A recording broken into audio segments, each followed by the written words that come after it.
Welcome to Coach. I'm Michael Lombardi on remote, Matt Patricia, and of course the coach sitting there at NFL Films. This is the Coach Podcast brought to you by Underdog.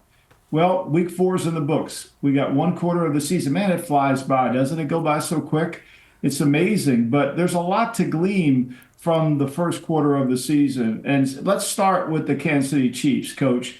They remind me a little bit of our team, Matt. When we were in 15, we started out 10-0, but we really never played great. But we were winning games. What have you seen from Kansas City that lends you to have this record of 4-0, but Mahomes probably having the worst year of his career? Well, they find a way to win, Mike. There's no doubt about it. Whatever it takes. Against the Chargers, they give up 50 yards rushing and whatever it was, 150 yards passing. It really shut down the Charger running game, which kind of threw them off course. And the Chargers weren't able to drive the ball the length of the field. So they held them to 10 points and were able to score 17. I think that's the mark of a good team. You figure out what you need to do to win, and then you just do a little bit more than your opponent. That's really the formula for winning. It's not about stats. It's about managing the game. And once you get into the game, figuring out what you need to do. Matt, you've defended against Patrick Mahomes a bunch, called a game against him. What do you see in his play this year that's different from before? I know Rashee Rice got hurt and no Pacheco, but it just doesn't look the same, does it? With Mahomes, one of the things that Kansas City has, obviously, is just belief. Like, they know they're going to win. They believe they're going to win.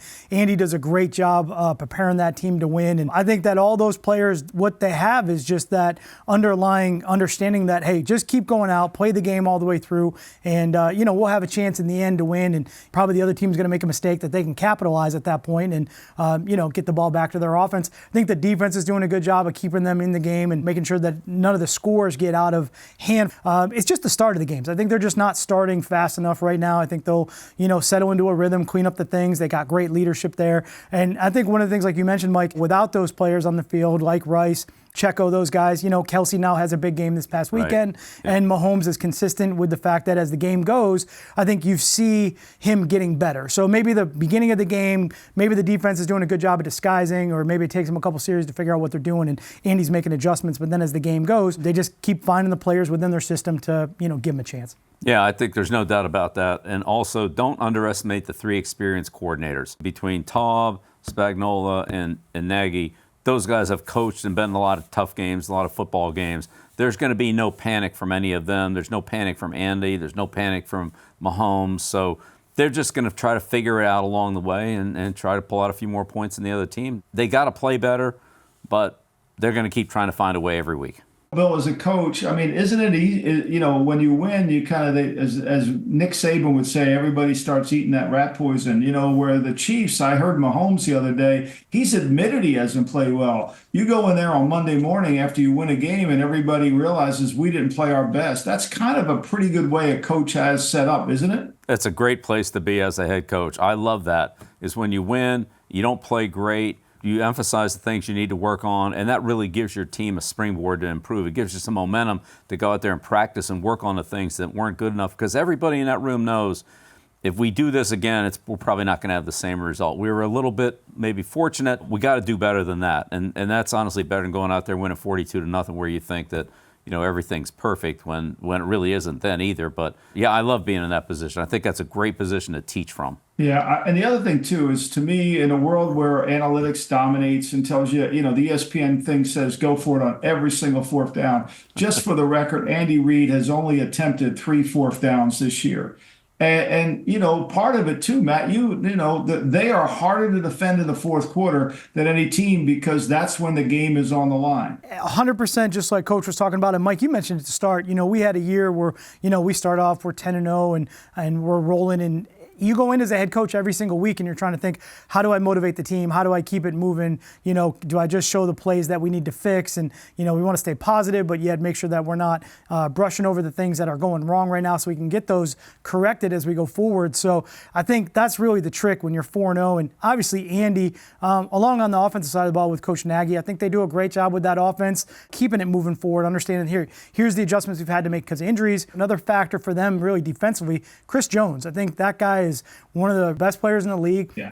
You're not watching offenses slide to him for whatever reason. He's just, one-on-one all the time and disruptive. So I think they understand they have those pieces, and they're just fighting through to kind of find their rhythm, and they're just finding ways to win. Yeah, I think one of the things that they're obviously having to work through is the left tackle situation. So they tried to replace Morris with Kingsley. I can't pronounce his last name, so we'll call him Kingsley. Me either. And now he's had to kind of go back to Morris, as that hasn't worked out. So trying to figure out that left tackle situation has just added to the number of things that have come up, especially on the offensive side of the ball between the running back and the receiver. And so we'll see how they sort it all out. But clearly there's some moving pieces there, and I think they're actually in a good position. They're 4-0. The record's good, but more than their record is they have been able to suffer through some situations and still preserve the record. So now if they can actually get better and move ahead, they could be in a much better position. Yeah, a team that's gotten ahead is Minnesota. I mean, and all of us know Kevin O'Connell really well. Bill, you drafted Kevin O'Connell, and we all know Brian Flores, who was on our staff when we were all there in 14, 15, and 16. And so they've done a tremendous job. And going into Green Bay in a tough environment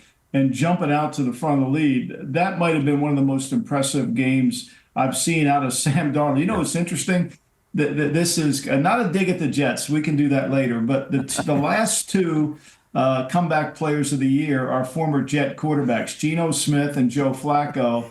And Sam Darnold might be on that track. I mean, I'm just saying, the guy looks like he belongs as the third pick in the draft, don't you think? Yeah, not only as a comeback player of the year, he could be in the running for something more than that. And one of the big things that's really helped Minnesota is just getting off to a good start. Every one of their sacks but one this year has come when they've been ahead. So playing from ahead is such an advantage. Now, look, Green Bay did a great job, showed a lot of mental toughness and resilience in coming back to make it a one-score game. But in the end, playing from ahead really helps both the offense, play on their terms, and the defense be aggressive and do the things that Coach Flores wants to do on the defensive side of the ball. So, look, you always want to play from ahead, and I know Minnesota's always going to try to get ahead, and Coach O'Connell's done a great job of that, their opening script and getting off to a good start and all that. But sooner or later, it's going to flip, and we'll see how they handle that. That's something that if I was Coach O'Connell, I would really be stressing to the teams. Look, every game is we're not going to be at 28-0 in every game. We're going to have to battle our way through it here and just try to put some pressure on the team to make sure they understand how important it is to, if we fall behind or if we get into a tough situation, the overall execution is. We're not going to be playing with a 4-touchdown lead very often. And I think they've only trailed 4 minutes so far this season. And I think the next team is 27 minutes. So there's such a big discrepancy between them starting fast and getting out in front, like you mentioned, that they're controlling the game, and they got players on both sides of the ball where they can get that done. Matt, what do you see in terms of Brian Flores' approach this year to last year? Last year was a lot of zero. I think he's got more pitches in his arsenal this year. He looks like he's changing it up to me. I love that because that's exactly, I think, what Brian's doing a great job of. There's so much, I would say, split safety quarters coverage in the league right now. And, for the quarterbacks, they're just kind of watching the safeties drop in and out, whether they're dropping into a 4 under 3 deep or playing the quarters combinations. I think Brian's doing a great job of disguising the coverage. He's getting up at the line of scrimmage. He's showing a lot more 5-man fronts. He's got 6-man fronts. And then playing 2 high, that's, looks like 1 high. It moves into 2 high, whether it's quarter, half, whether it's a Tampa or a cover 2 Tampa variation, and really trying to make these quarterbacks figure out what the coverage is post-snap, and they're holding the ball a little bit longer, and that pressure's doing a great job of getting there. So he's bringing the overloads a little bit, Mike, to your point, than zeros. Maybe 0 last year, but it's maybe a little bit more the overload with whether it's the 2 under 4 deep combinations that we've seen out of him, or the 3 under 3 deep combinations, zone match, fired matches that he's running. I think that's a great combination for the talent that he has on the team and how they're attacking the quarterbacks. Yeah, I thought Green Bay showed great mental toughness, scoring 22 points in the fourth quarter. But they have a rookie kicker in Naverson, and he struggled. He missed a 37-yarder and a 49-yarder. How much longer, when you're a team that's this close, right? How much longer can you go with? I can remember going back to Cleveland when we signed Matt Stover, and he wasn't very good the first couple of weeks, and we stuck with him, and he made a huge kick against Cincinnati in '91, and it really propelled his career. And you kept saying we got to stay with him. What's the timeline on these kickers? Yeah, that's a great question, Mike. Not very good. You remember one going into the home plate end where he put it in the dugout against Houston. That was, that was worse than any. That was like my golf shots. Yeah, that's a tough question. Look, Washington made the switch right off the bat, right? Week 1, they made the change, and that's really helped them. Yeah, I mean, it's a tough one. Of course, then Stover goes on to be the most accurate kicker in NFL history, which has since been surpassed by Justin Tucker and Butker. But, I mean, Stover had a great career after kind of a rocky start there in Cleveland.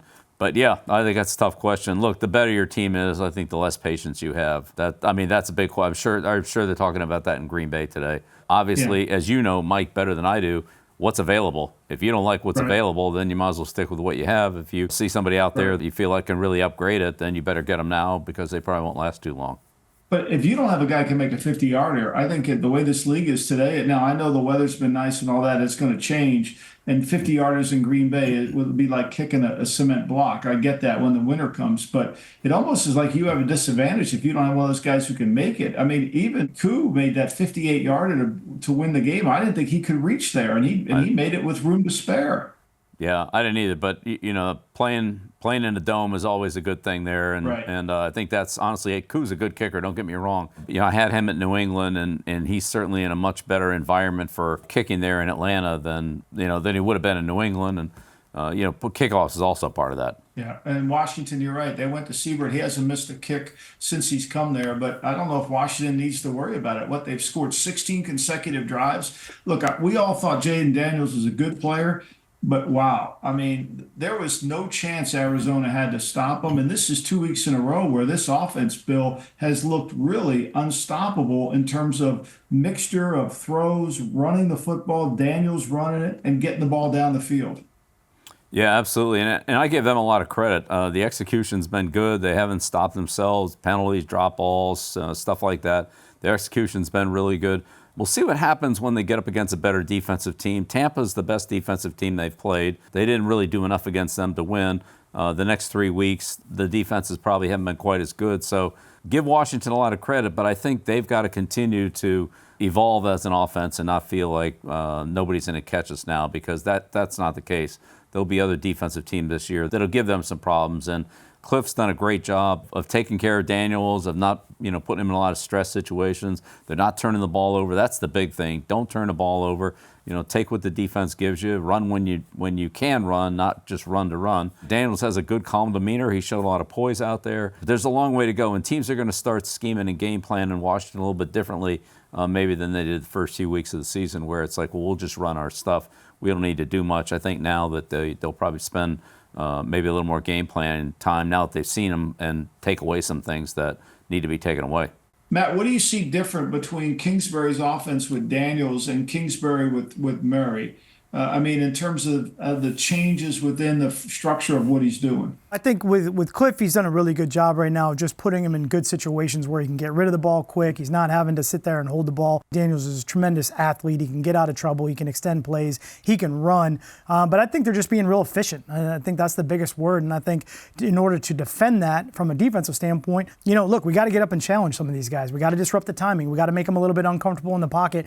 And, to Coach's point there, we've got 4 games now. So as you start to get in this part of the year, there's 4 games of NFL film to look at, and look at Daniels and say, okay, how do we defend this? How do we stop him? What is he doing well? And what is giving him problems? And, at that point, game plan a little bit more of those plays that he struggles with, or those concepts that he struggles with defensively, into the game plan, and just see if you can get him off rhythm. I think that's the biggest thing right now as we go forward. We'll get a little bit more game plan specific stuff against them. Yeah, Michael, the 2 teams you mentioned there, Washington and Minnesota.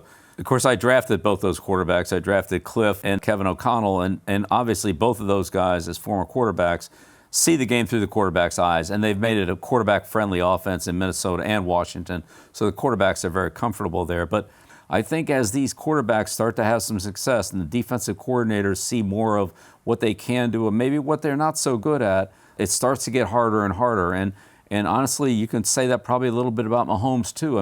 The one thing about Mahomes that's always been a backbreaker are those extended plays. You stop the first play, and then he extends it, and he nails you on that second play with a scramble, a run, somebody going down the field, breaking off on a double move, or some play like that. And it's just so hard to practice those and so hard to prepare for them. But when he does it 4 or 5 times every game, and it just keeps breaking the back of the defense week after week, finally you just, you emphasize those so much against Kansas City. And if they don't get those are kind of the bonus plays that the Chiefs have had in the past, that if you take those away, it makes them execute to a higher level and just makes it a little bit tougher. Yeah, and Mike, to go back to your point, like Kyler Murray really was the same. You know, when he first got in the league with Cliff, you're trying to deal with all his athleticism, his ability to get to top speed. And again, I think Cliff did a good job of kind of giving him what he could handle in the game plans and letting him be as productive as he could. And, you know, eventually you start to look at game film and game plan against them a little bit differently. And so that'll be the challenge. Similar to, I would say, Houston last year with, you know, CJ Stroud and how successful he was, and they were able to maintain that. That'll be the big story, I think, for Washington is can they keep that production going throughout the course of the entire year. Yeah, I'm amazed by Daniel's accuracy. 19 incompletions out of 106 attempts is really remarkable. And they're not all short throws. We know Caleb Williams is struggling on throws over 15 yards, but this kid's unbelievable. Bill, you mentioned Tampa. I mean, I thought the best game plan of the week was the Bucs. Knowing that the Philadelphia Eagles struggle with heat, they're not a well-conditioned team no matter what anybody wants to say about them. And they got down there and they really were like the Wizard of Oz. They melted. And you got to credit Tampa for understanding the environment that they were practicing in. What did you think? Absolutely. I thought Baker Mayfield played great. He got the ball out quick. He got it to all of his receivers. He used everybody. Certainly Evans got him off to a good start, then Godwin. He had a great game, and that was with 5 drop passes. Evans dropped a couple. Otten dropped a couple. He had an excellent day, and then they mixed the running game in. I think these two backs are really good. They're better maybe than what people thought they were, maybe what I thought they were.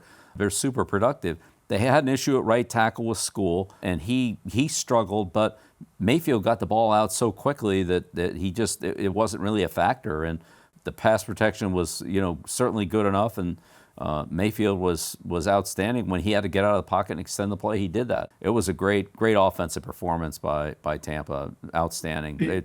They looked really good. They did. And Matt, you know how important Philly values defensive line. What have you seen from their defensive line? Oh, it looked like they were trying to mix in a little bit more 5-man fronts, kind of like they did the week before, and bring some pressure, and it just really wasn't getting there. I think, again, the ball was coming out so fast from Tampa's standpoint with Baker getting some matchups. I thought, Mike, you mentioned it at the start of this, I thought they just did a great job game plan-wise. I think Tampa's game plan to get the matchups they wanted with the receivers and DB matchups, the safety matchups on some of those guys, they just could get the ball out quick and frustrate the pass rush. And, you know, then they got ahead and were able to get the ball to the running backs and just completely change the game plan and completely change the tempo of the game. So I think that was, you know, Tampa's credit, what they did really from a game plan standpoint. And, you know, I think on the other side of the ball too, really, talk about this game, obviously Tampa's offense did a great job, but Vita Vea came back and he's such a big presence in the middle of that defense. That changes everything for Tampa Bay. As you said, I thought Tampa did a great job on the game planning. New coordinator down there, but they got receivers on safeties a couple times down in the red area for relatively easy scores. Dropped another one over the middle that was an easy play that was wide open. They just couldn't get there. But really, I thought, Mike, going back to the defensive line, I thought that Carter and Graham, you know, gave them a lot of good plays. The overall pass rush from, I would say, everybody else, and then really, the biggest thing I thought on the Philadelphia defense was the tackling. They just missed a lot of tackles and dragged for yardage and just didn't look like their defense at all. They're a good defense. We've seen them play good defense. They certainly didn't play it yesterday against Tampa, and the missed tackle yardage was significant. Yeah, there's no doubt. I mean, it was the first quarter on. They were not being able to make a tackle. Before we go to break, I want to talk about the Jets and that abysmal performance and give Sean Payton credit and his team with no passing game to be able to find a way to win that game. You know, Robert Saleh comes to the press conference after the game and says, we're going to think about the cadence. And then, of course, Aaron Rodgers says, well, if we hold them accountable, we don't have to think about that. To me, that smells like they have one thing that was always clear in our building was there was one voice, and that was you, Coach. And to me, now the Jets have two voices, and I don't know if you can have a culture. No, scratch that. You can have a culture with two voices. Yeah, you know, to me as a head coach, and I tried to, and probably pretty successfully, not say too much after the games, especially after a game like that. I really think the right approach would be, let's look at the film, let's go back and talk things over. Let's put together a plan and come out on Wednesday and start practicing it and get better. Whether it's to do what we've been doing better, whether it's to change and do less, whether it's to alter things a little bit. But let's just, take a step back, let the smoke clear, see where things are at, and then come out with a plan. I think those are always risky situations. When you come out and say something 5 minutes after the game, oh, we're going to do this, oh, we're going to do that, and then you kind of paint yourself into a corner that may or may not be what you really want to do after you've had a chance to sit back, analyze everything. And so I'm not saying the coach is right, the quarterback's right, I know, but if it were me, I would just we need to figure it out. That's for sure. We need to figure it out. Let's take some time to analyze the situation, look at our options, and then take the best option. And I think that, an experienced coach, an experienced quarterback, good players on that team, that they can get this straightened out. We saw that, the week before on a Thursday night game where they looked really sharp against the Patriots. And they just have to figure out what it is. It's not something that's unsolvable, but trying to fix it 5 minutes after the game and then, kind of having a volley on what we're going to do, I would go back and say, let's forget about what we said after the game. Let's look at the situation and try to, get to the bottom of this best we can. What was interesting, Matt, and I think to me, everybody thinks the Jets just played poorly and they're not going to give Denver's defense any credit. But I thought Van Joseph's defense was really good. I thought they really took it to the Jets. They kicked their butt up front. I agree with you, Mike. I think up front it was, they just kept coming after the quarterback. They hit him. They got him on the ground. He got beat up a little bit in that game, and that's what you got to try to do with Aaron Rodgers is you want to hit him as much as you can. He's almost impossible to hit sometimes. Yeah. He's a phenomenal player, but you could really see the aggressiveness that Vance had in the defensive calls. They played aggressive. I think it just, really elevated their level of play and gave them a chance. I think the big factor in the game to me was really just the weather, the wet balls, the rain, huge turnover opportunities in that game. And, kind of looked on both sides, but a lot on offense, like they didn't think it was going to rain or, we weren't sure that we were going to have wet ball issues in the game. And that's something you can prepare for and practice for as a coaching staff and make sure your guys are ready to go. But I thought the defense was coming after the Jets, and that's what helped them win the game.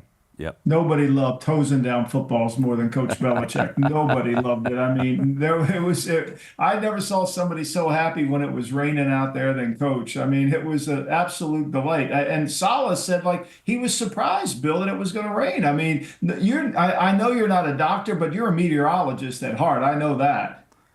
Well, we all know those guys are 50-50, and they can keep their jobs that way, but whenever it rains, we always went out and practiced in it, knowing sooner or later we'd get it. And if there was any kind of forecast for rain, then, as you said, get out the hose, get those balls wet, the hose. We used to get silicone, Coach. You would go out and spray it. We'd spray them down with silicone. Yeah. Just even if it wasn't raining or didn't look like we had enough rain practices, we would get them as slick as we could. Get a bucket of soapy water, put them in soapy water so it's more than wet, and just try to make it a little bit harder than what it's going to be. But yeah, whether it's wind, rain, snow, heat, cold, just try to get used to those conditions in practice because you never know when they're going to hit on Sunday.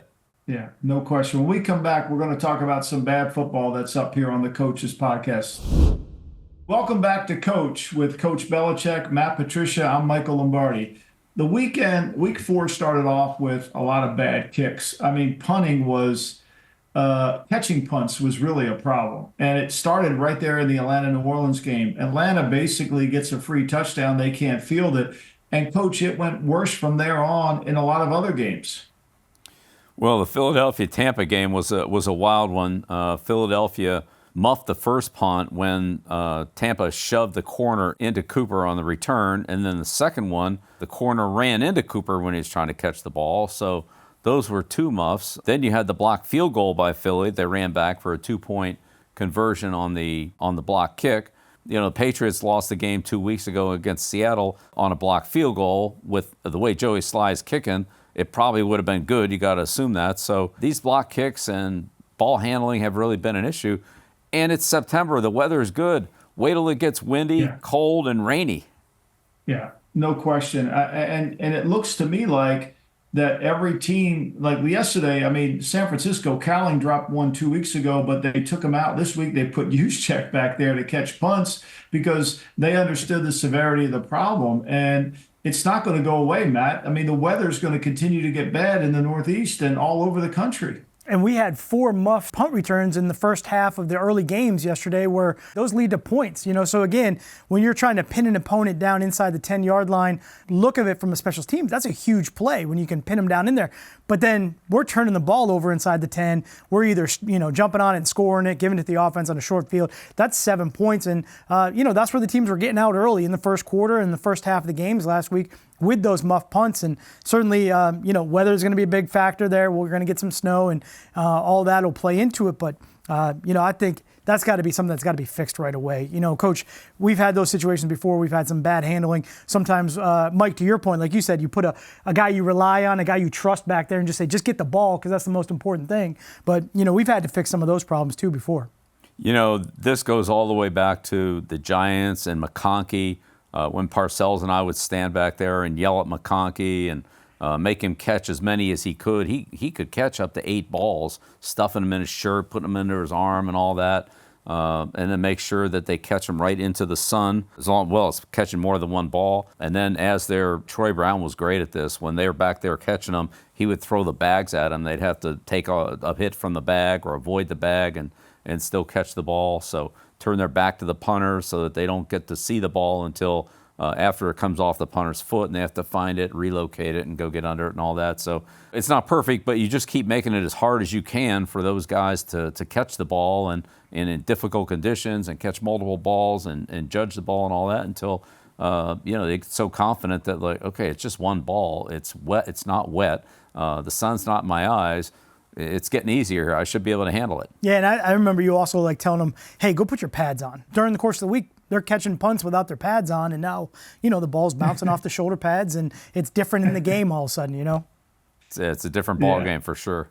And wait till they get a left-footed punter. I don't think any of those punters yesterday were left-footed that were causing all the problems, Bill. Got to be able to handle them off both feet, that's for sure. Find a left-footed and right-footed punter on your team, whichever is the opposite of what you have, and make sure that you can give them that opposite spin because everything's backwards when you switch the foot. Yeah, we don't think punters matter. I think Chicago would beg to differ. The 4th-round pick they used on, I think it was Taylor from Iowa, that great punter. I mean, the Rams were in bad field position the entire day, and they just couldn't put enough good plays together against a good Bears defense, which really ended up costing them. So we may want to minimize special teams with the rules, but it's still a huge impact. 2 weeks in a row, the Saints have lost games at the end of games in man coverage. They got picked off on the Eagle tight end coming across on the web there. And then yesterday they get the pass interference call that puts the Falcons in pass interference. What would you do in those situations, Coach, if you had that again? I mean, it's 2 weeks in a row you've lost games basically playing man at the end of the game. We all know that when you play a lot of man coverage, we've been there before, Matt,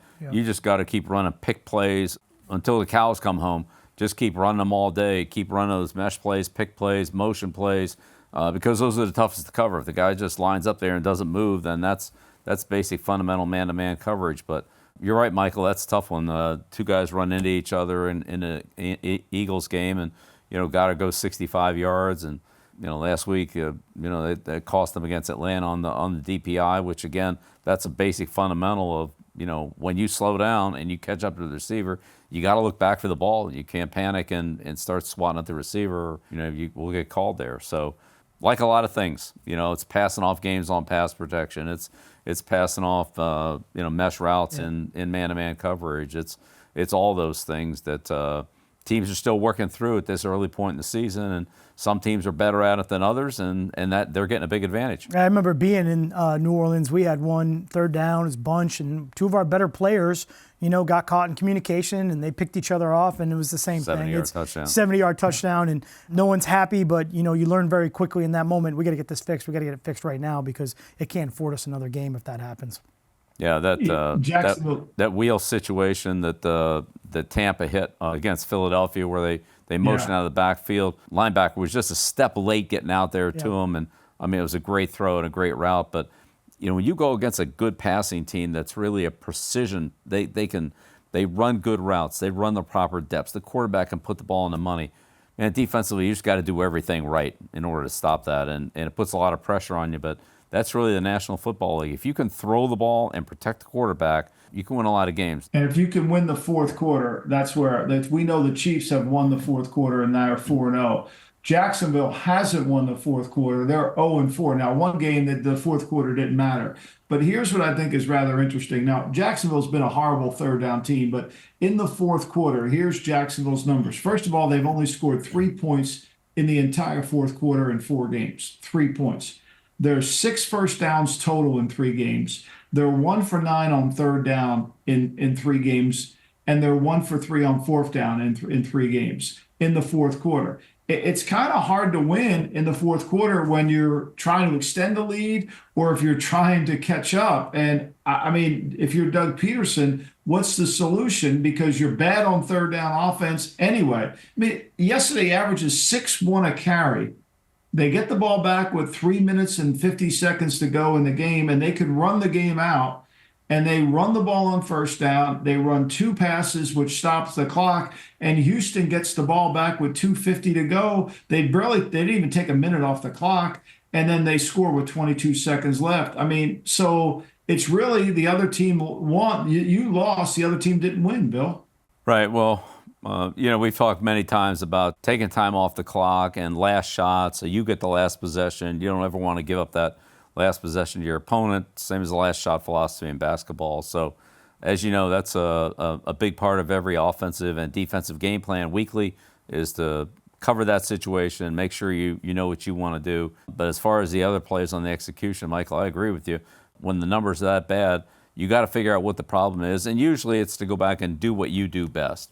Run the plays that you have the most experience with your best players doing it, that cover the most situations. You never know exactly what the defense is going to do on third down, so that you're the most confident in and see if you can make those work. Yeah, Mike, you said with those stats, you said it right there, the third down percentages, the fourth down percentages, where they're having to get the drives going and keep the drives, those are turnovers. You're just turning the ball back over to your opponent at that point in the fourth quarter. You're not being able to sustain anything, and they're going to run the clock out, and that's just not how you can win in the fourth quarter when you got to have it. And speaking of got to have it, Houston went down, got to have it play. It was another flat to the right, and they won the game on it. So you just see those things over and over. They repeat themselves, but now's the time you got to get it fixed. Yeah, and for Jacksonville, it just seems like going into the year, we talked about this at the beginning of the season, nothing would help them more than the running game. And they don't have a bad running game. They just don't call very many runs. And when they don't call them, then you end up throwing a lot of passes and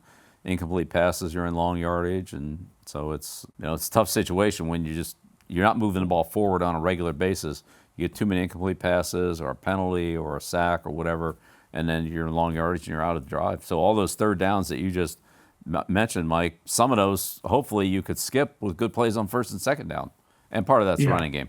Right. And they average 6.1 a carry in that game, but yet they just don't have when a game's on the line and they have to run it, it becomes really problematic for them. And that's why they're 0-4, and they're going to have a struggle keep winning these close games, because if you can't win the fourth quarter, whether you're ahead or whether you're behind, it really doesn't matter. It's really going to be a problem. Which leads us into quarterbacking struggle. We know Lawrence is struggling. He's been very inaccurate. He played better yesterday, but still missed some open throws.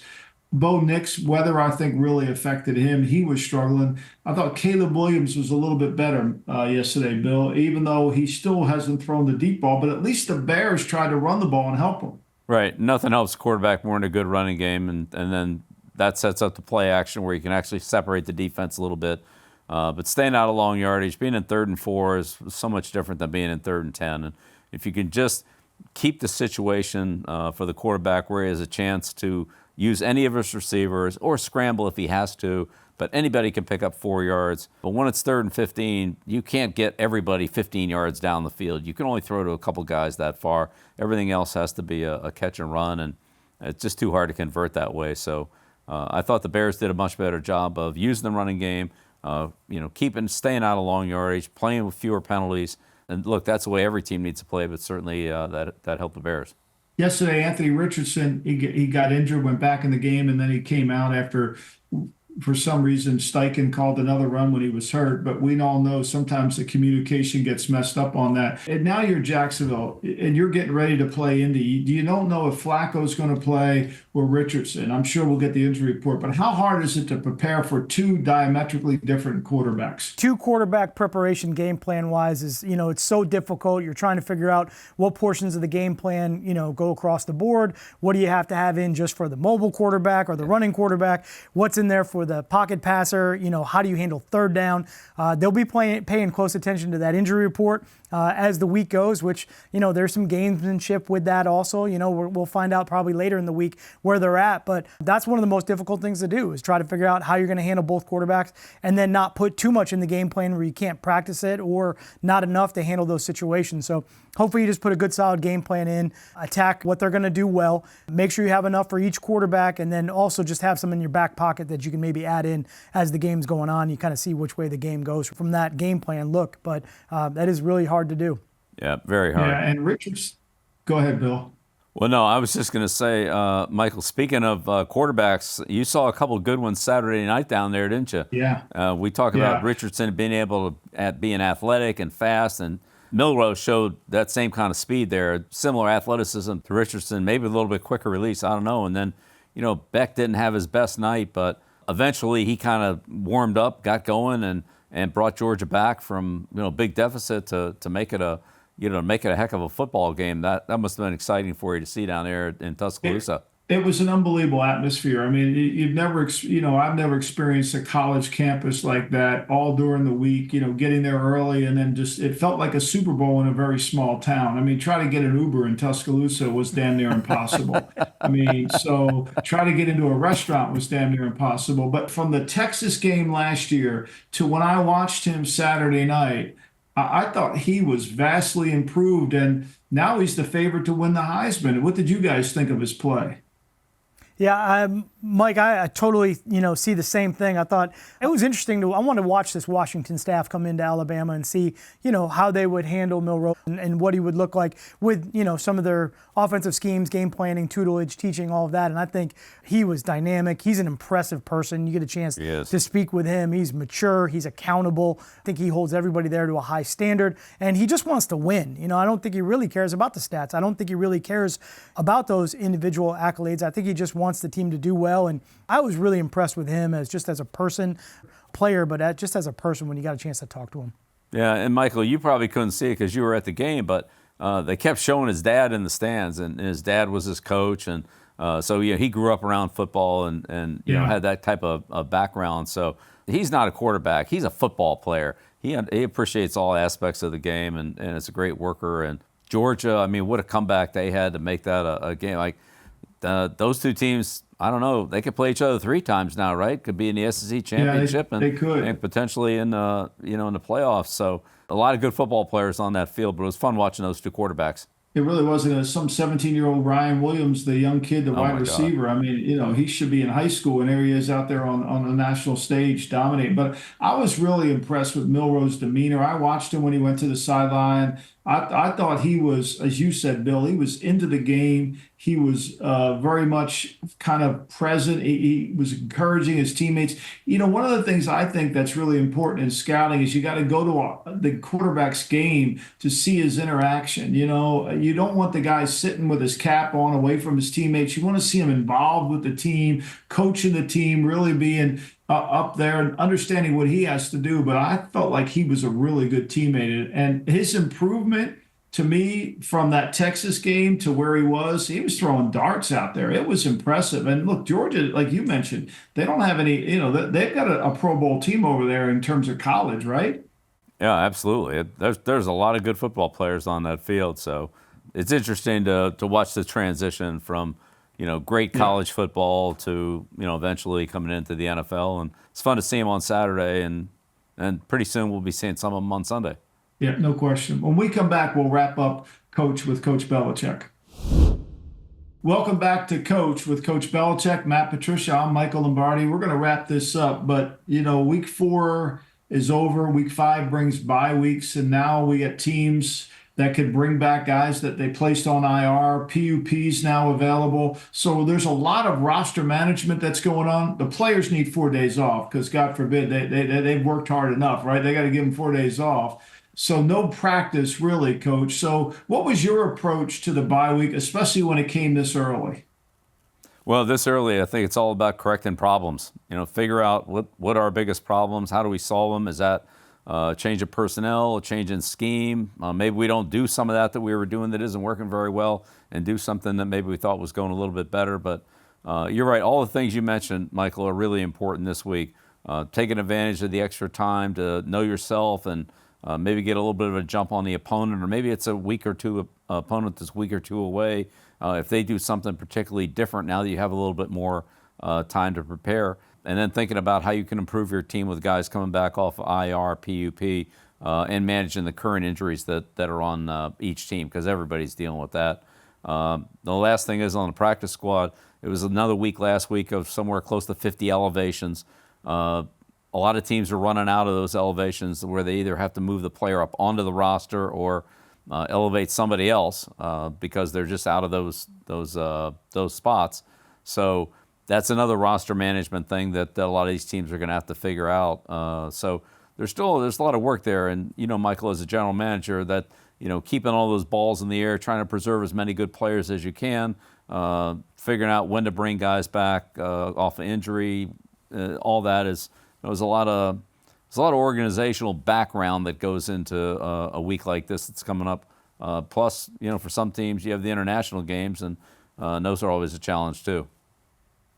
Yeah, we start that off with the Jets, Matt. They go over to London. That's a challenge. Maybe we need to get a weather report for the Jets before they go over there. Maybe we can Because it might rain in London. I'm just guessing it could rain. I haven't checked, but it could. I think the hardest thing now is, you really have to do a good job of, as a general manager, you got to assess your team really correctly. And then there's going to be opportunities out there, maybe for trades. We did this quite often in New England, Bill, where we would find guys that were on their way out, but we could get them back in to really enhance our team. Now, you got to believe Howie Roseman, the general manager of the Eagles. He's very aggressive. He doesn't care about trades. He'll trade. He's got a boatload of picks. But to me, I think you identify the right areas, and then you got to go fix them either with a roster move on your team or from IR. They'll get A.J. Brown back. They're going to get Smith back, Devontae Smith, the receiver. So they'll fix that. But there could be some other areas, and I think that's worth exploring. Yeah, absolutely, and especially a team like Kansas City that has some cap space, that's really managed their cap well. If the right player becomes available, they could move on that, and really they have the flexibility to move on it. So whether they choose to do that or not, I don't know. But I'm just saying those teams have that flexibility and that opportunity. Matt, you've been there, before Detroit, same thing. Yeah, and I think you look at a team maybe like Cleveland at some point here with the roster management that comes up with guys that were put on PUP or IR, get Chubb back, maybe get the running game going a little bit for them to kind of help them, and that'll improve their team. I think teams will get better here at some point. I'm looking at those teams that are maybe 2-2 right now. Obviously we got the teams that have started off really hot and they're 4-0, but there's some 2-2 teams in there that are, I don't know if I'd want to play them right now. Baltimore is one, and some teams that can get better here as we get through these bye weeks and these breaks, and some of the guys coming back to the team and prove them as they go forward. So I think that'll be interesting to watch. And, you mentioned it before. I think the self-scout was always big for us during the bye week, Coach. You'd really make us sit down and, hey, let's look at the run game. Let's see what we're doing well. How are we running the ball well? What are we doing to stop the run well? Third down, certainly. We've got enough snaps now to really dial in and say, let's cut the game plan back and just, you mentioned earlier, let the players do what they do well and give us a chance to win, as opposed to having too much in the game plan, too much scheme, and just see if we can go play good football here and improve as a football team. I think that's what we'll see coming out of the bye week and as we go forward here. Yeah, I think there's no doubt. And the teams that address those problems and are honest with themselves, they're the ones who can fix it and move forward. But I agree with you, Matt. Those 2-2 teams, some of them could be really dangerous because they just a mistake here. As Bill would often say, September's an extension of the preseason. Now we're not in the preseason anymore. We're going to move forward. Well, that concludes our conversation about Week 4 in the NFL. We'll be back next week for Week 5's review. Please make sure you subscribe to our podcast. Make sure you like our podcast, and we'll look forward to talking next week.